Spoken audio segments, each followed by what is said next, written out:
Assalamualaikum warahmatullahi wabarakatuh. Kami dari kelompok 2 Ekonomi Makro 1 akan mempresentasikan analisis perbandingan pola konsumsi beberapa pedagang bakso keliling dan menetap di Jember. Sebelum masuk ke materi pembahasan, izinkan kami untuk memperkenalkan anggota kelompok kami, yakni sebagai berikut.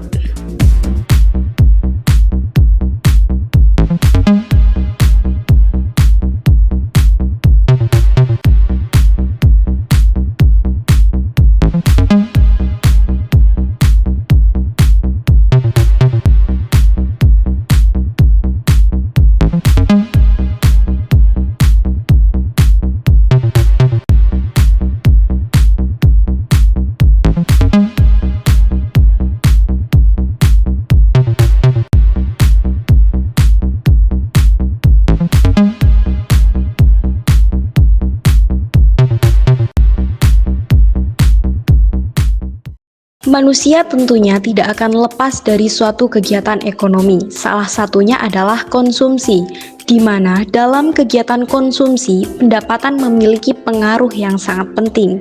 Pendapatan merupakan sumber penghasilan seseorang untuk memenuhi kebutuhan sehari-hari. Ada beberapa faktor yang mempengaruhi pendapatan seseorang, khususnya pedagang bakso, seperti usia, jenis kelamin, pendidikan, pengalaman, dan lama waktu berjualan. Selain faktor-faktor ekonomi, ada faktor non-ekonomi yang mempengaruhi seperti kondisi Indonesia beberapa tahun terakhir. Adanya pandemi COVID-19 yang tentunya sangat mempengaruhi perekonomian di Indonesia. Dampak yang paling terasa adalah melemahnya konsumsi rumah tangga atau daya beli masyarakat. Bahkan sampai pasca COVID, penurunan daya beli masyarakat pun belum pulih sepenuhnya. Hal ini tentunya juga berpengaruh kepada pola konsumsi pedagang bakso. Masuk pada landasan teori. Teori konsumsi. Ada beberapa teori konsumsi. Yang pertama, teori konsumsi Keynes.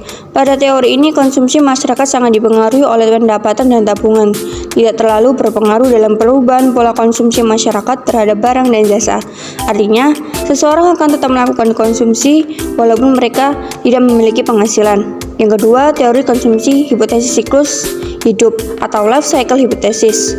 Seseorang akan menabung pada suatu tahap kehidupan tertentu dan akan menghabiskannya pada suatu tahap kehidupan berikutnya.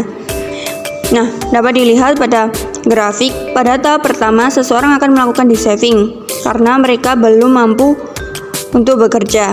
Pada tahap kedua, seseorang sudah mulai bisa melakukan saving karena mereka sudah bisa bekerja.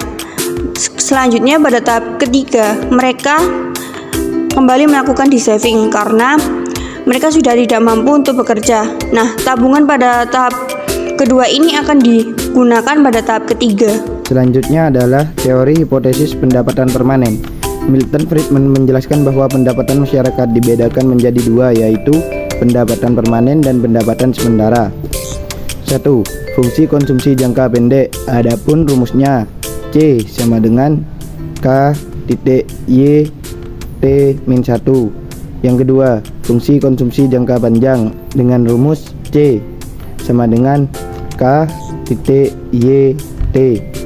Ukuran pendapatan sendiri merupakan penjumlahan dan pendapatan permanen dan pendapatan sementara secara matematika tertulis, yaitu Y sama dengan YP plus YT. Y sama dengan pendapatan yang terukur, YP pendapatan permanen, YT pendapatan sementara. Berikutnya merupakan teori pendapatan relatif. James Duesenberry yang menyatakan bahwa konsumsi masyarakat dipengaruhi oleh pendapatan tertinggi yang pernah dicapainya. Duesenberry mengemukakan tentang teori konsumsi dengan menggunakan dua asumsi, yaitu 1. Selera konsumen atas barang konsumsi adalah interdependen.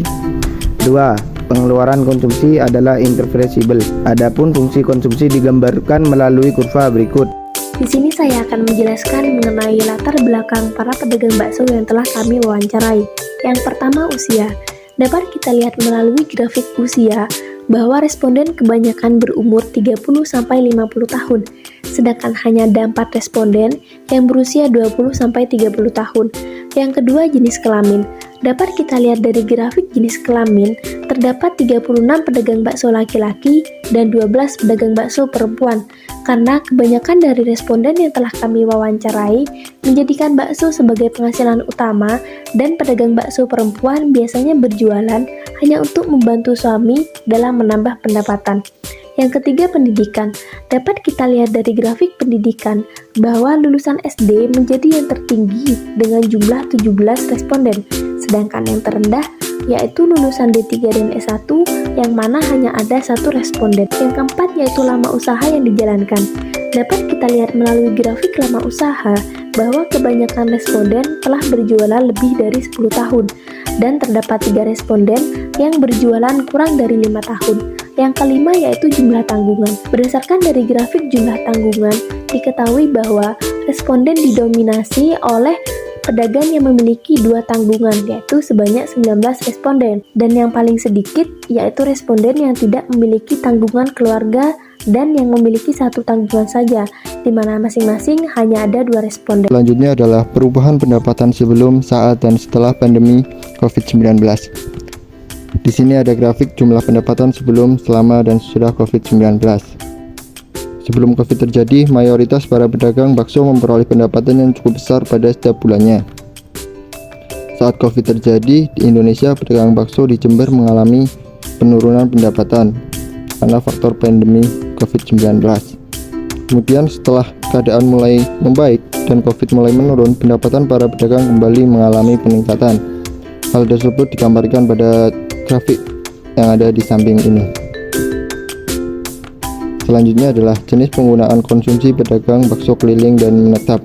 Pola konsumsi merupakan susunan jenis dan jumlah makanan yang dikonsumsi oleh seorang atau kelompok pada waktu tertentu. Setiap manusia memiliki pola konsumsi yang berbeda-beda dengan prioritas penggunaan pendapatan yang berbeda-beda. Selanjutnya ada keterkaitan konsumsi pedagang bakso dengan teori konsumsi. Yang pertama, keterkaitan dengan teori konsumsi John Maynard Keynes. Berdasarkan data hasil penelitian yang diperoleh, sebagian besar dari mereka akan tetap melakukan konsumsi meskipun tidak mendapatkan pendapatan. Hal tersebut dilakukan untuk memenuhi kebutuhan sehari-hari, baik untuk kebutuhan pribadi ataupun untuk usahanya yang dapat dilakukan dengan cara meminjam uang dari bank ataupun dari keluarga terdekatnya. Jika memiliki tabungan, maka akan mengambil dari tabungannya atau dengan cara lain. Selain itu, sebagian pedagang bakso akan melakukan pertambahan konsumsi jika terjadi pertambahan pendapatan meskipun pertambahan konsumsi tersebut tidak sebesar pertambahan pendapatan. Dan mereka akan mengurangi konsumsinya ketika mengalami penurunan pendapatan. Adapun dari total 48 responden, sebesar 94% dari mereka pola konsumsinya berubah karena penurunan pendapatan yang diakibatkan oleh adanya pandemi COVID-19. Keterkaitan dengan teori konsumsi hipotesis pendapatan permanen. Berdasarkan data yang diperoleh dari hasil wawancara, sebagian besar dari responden yaitu 81% bergantung pada pendapatan permanen, sedangkan sisanya sebesar 19% memiliki pendapatan permanen dan pendapatan sementara yang diperoleh dari hasil pekerjaan sampingan. Meskipun memiliki pendapatan tambahan, sebagian dari mereka tidak menambah konsumsi sehari-harinya. Dari sini dapat disimpulkan bahwa pendapatan sementara yang diterima oleh pedagang bakso pada waktu tertentu sebagian besar tidak mempengaruhi pola konsumsi mereka pada waktu itu. Selanjutnya, keterkaitan dengan teori siklus kehidupan hipotesis. Sesuai dengan teori ini, sebagian besar dari total responden, yaitu sekitar 75%, memiliki kecenderungan untuk menabung dan merencanakannya untuk kebutuhan mendatang. Hal ini sesuai dengan teori bahwa seseorang akan menabung pada salah satu tahap kehidupan dan menghabiskan tabungannya pada tahap kehidupan lain. Untuk yang selanjutnya, kita akan membahas tentang keterkaitan dengan teori hipotesis pendapatan relatif. Teori ini kurang sesuai dengan pola konsumsi pedagang bakso, baik pedagang bakso yang berjualan keliling maupun yang sudah memiliki tempat sendiri, karena hampir keseluruhan dari responden, pola konsumsi mereka tidak terpengaruh oleh pola konsumsi ataupun gaya hidup dari lingkungan sekitarnya. Kesimpulan dapat kami ambil, perbedaan pola pendapatan pedagang bakso dipengaruhi oleh banyak hal, baik secara ekonomi maupun non-ekonomi. Hal ini menyebabkan perbedaan pola konsumsi pada pedagang bakso. Penggunaan mereka terhadap uang dalam melakukan konsumsi sangatlah berbeda, namun masih terdapat beberapa persamaan seperti dalam hal menabung.